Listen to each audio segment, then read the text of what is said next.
If you're not sure whether or not you should take your child to see Fantastic Beasts and where to find them, I have to admit I'm not entirely sure that I'm going to have the answer for you. It's one of those films where it's actually quite dark in places, but it's really quite clean overall. So it's really going to depend on how well you know your child, how much of a Harry Potter world fan they are, and how much you think they can handle, particularly in terms of the duration.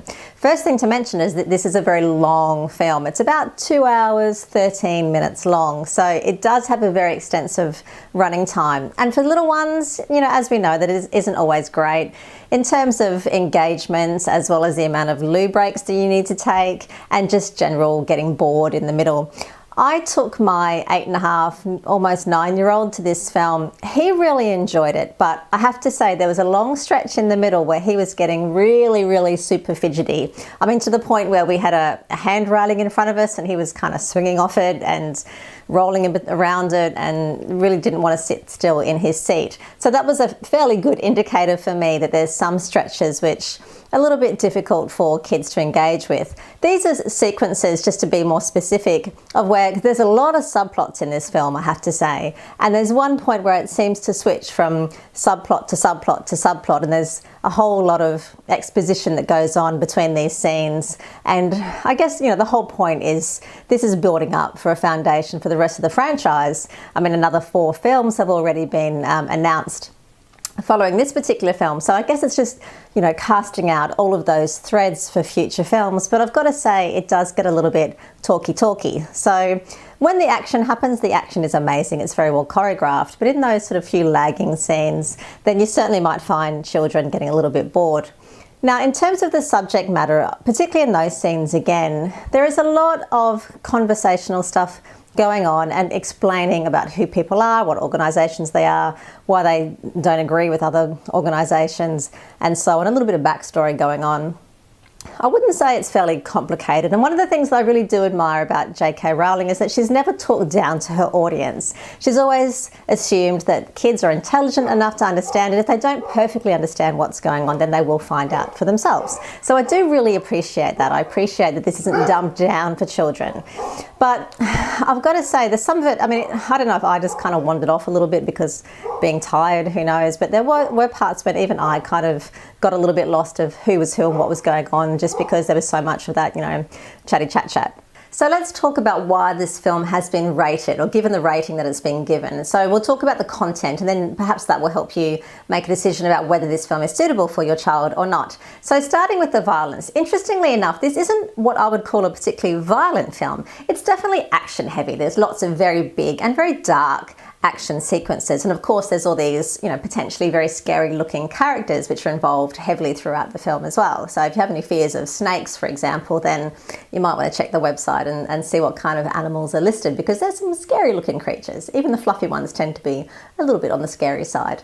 So the violence mostly happens towards buildings and premises. You see buildings and walls smash open. There's one character which appears quite frequently during the film, which is sort of invisible, dark, black inky kind of makeup, and it tends to sort of explode into buildings or out of rooms or out of walls, and the rooms just kind of fall apart and windows are smashed and tables are thrown everywhere. So it's just this blast, I guess, almost like a mini tornado enters in and explodes sort of everything. So you see a lot of debris in the film. There's a bit of mass panic and that kind of stuff as well, but a lot of debris and vehicles getting thrown around and smashed, and certainly buildings and bricks everywhere. So the victims in this film are mostly inanimates. Having said that, there is one significant death in the film. There is one character who does die at the hands of this creature, and you do see his corpse on the ground, and then later on, in a kind of, it's almost like a court, well, not really a courtroom, but a council meeting setting. These people have come together, and you see an image of the corpse floating around above their heads. So there is a little bit of death in this scene. So I'd probably put that in the blood and gore category, I guess. But as I said, most of the violence is contained to, it's not really violent, just action heavy. Things do happen to our characters. There's one character who is bitten, people are pursued, someone's punched, knocked aside, People are blasted with wands, so you see characters being thrown backwards through the air and all that kind of stuff. And the finale is basically one of several characters going at it with wands, and these wand blasts, little lightning bolts, if you like, flying out of the wands, and people are kind of being hammered by these lightning blasts. This, I don't want to give anything away, but this ends in one character. It looks like they're almost exploded. They're sort of torn apart, and that's, I guess, their demise. That's the end of them. So that's, I guess, the most violent that it actually gets. There is a little bit of blood in the film. You do see one character who's been bitten. You see the bloody neck wound, and there's a bit of wound dressing that goes on, some healing. You see some bloodied hands. Now, this particular injury is associated with child abuse, and it's really interesting that child abuse is addressed as a theme in this film. It turns out that one character is being beaten by their mother, as well as some other children as well. And even though you don't really see the beatings happen, there is one kind of flashback and flash forward, I guess, scene where you see it about to happen. I mean, someone removes their belt, and you get the understanding that they're going to be potentially hit with their belt. But yeah, you see these wounds and these marks on palms, and which signifies that they have been, lashed by probably a leather belt.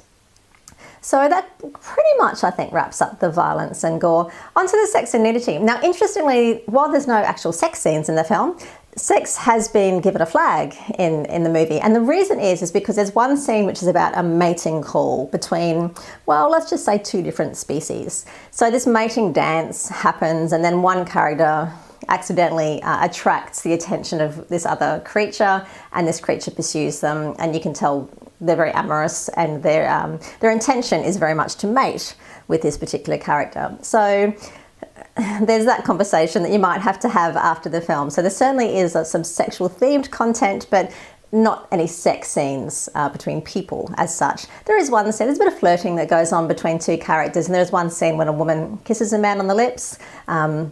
But that's it. There's one woman that's seen in lingerie a few times, and you see a bit of cleavage, but again, that's it in terms of nudity. Or I should say there is a scene where you see a man in a shower. You see him from about almost the clavicle upwards, so you know that he's in the shower, but again, you certainly don't see any nudity or genitals there. Alcohol and drugs has a tiny presence in the film as well.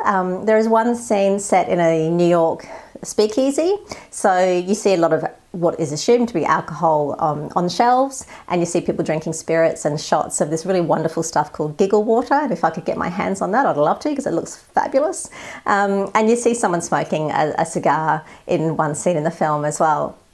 But certainly no illegal drugs in the film anywhere. And I mean, the only other kind of drug reference is that someone takes a pill to heal an injury, or help heal an injury, and a concoction or a potion is made up from an animal venom and some other yucky stuff, and it's sort of put together and used as a poultice. So that's it in terms of the drugs and alcohol in the film. Now onto the language. Swearing, there's absolutely no F words or S words or anything like that. So there's no swearing anywhere in the film, and the only thing that I'd call bad language is there's a bit of name calling. So some people are referred to as freaks or being unnatural and that sort of stuff. So again, when it comes to language, it's actually a really clean film. So to try and wrap all of that up, this film, I think, has been probably the target audience is probably kids who grew up with the original Harry Potter series who are now adults. It's not to say that younger children, say 8 and above, won't enjoy it, but their understanding and appreciation of the Harry Potter world might not be as advanced as older kids. Of course, if your child has indulged in Harry Potter and loves the world and has been to the Harry Potter studios overseas and all that sort of stuff, then like I said, there's no reason they won't enjoy it. But this isn't a kid's film at all. This is targeted to a slightly more cerebral, older child, I feel anyway. So for me, I'd say maybe 8 I'd probably say 10 to 12 and above is what I'd recommend. As I said, I took my almost 9-year-old. He really enjoyed it, but he did get a little bit bored. As for me, what I thought about the film, well, it's very entertaining, but as I said, at 2 hours, 13 minutes, it is very long.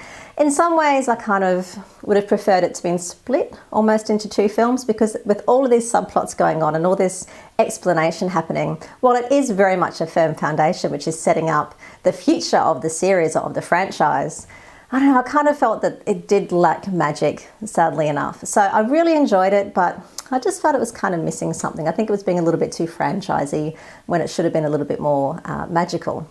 Anyway, let me know what you think. The film opens today, and personally, I can't wait to hear what you think, particularly what your kids think about it and how they responded to some of the darker scenes. So let me know in a comment below if you do go and see it. In the meantime, if you want to know more about the content in the film, check out the website, which is cinemum.net.